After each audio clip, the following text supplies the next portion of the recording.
2 weeks ago, John McCain said once again that the fundamentals of the economy are strong. And then on Friday, the Bush administration said the economy was growing and a second stimulus was unnecessary.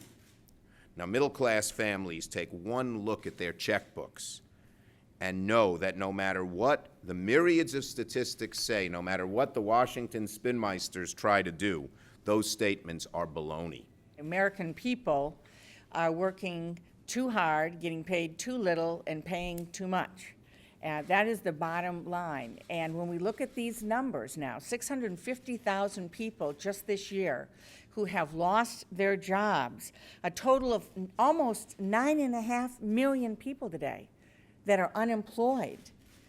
I am continually insulted to hear John McCain say the fundamentals of the economy are good, and when Phil Gramm said that this was a psychological recession and America had become a nation of whiners, I invite him to come to Michigan. The 61,000 people who lost their job in manufacturing in August were not hallucinating. The people who lost their homes or are paying more for their mortgage are not hallucinating. Every time you go to the pump and pay more for gas, you are not hallucinating. Americans are not fools. They remember when gasoline was $1.50 a gallon, retirement accounts were growing, food was affordable, jobs were secure, and American innovation was flourishing. And today we know that prices at the grocery store and the pump are soaring. We know that 600,000 Americans have lost their jobs since January. We know the unemployment rate seems to be going up and up and up. There's no end in sight, 6.1%. When have we seen that? Since the 1940s, we have never had 8 consecutive months of job losses without being in an official recession. So when the folks who make such calls eventually get around to dating it, they'll almost certainly tell us that we are in fact in a recession. We, the Democrats, we believe that there's much we can do to change the economy and make it work for the middle class, even in these tough times. We want to close corporate tax loopholes that allow oil companies to reap billion-dollar profits.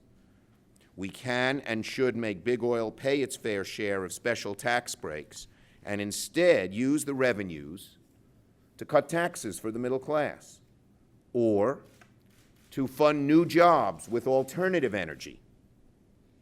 Families are doing their part, but Republicans in Washington aren't doing their part to help those families that are working harder and in many cases making less. So yes, we do need a second stimulus package. We need to do a couple of things. First of all, we should extend unemployment benefits. That was rejected before. We should go back to that. We should also do everything we can to jumpstart the economy with investments in infrastructure, not only as a way to create jobs in the short term, but also to build and to rebuild the basic infrastructure of the country. For every $1 billion that we invest through the Highway Trust Fund in infrastructure projects, we create 47,500 jobs.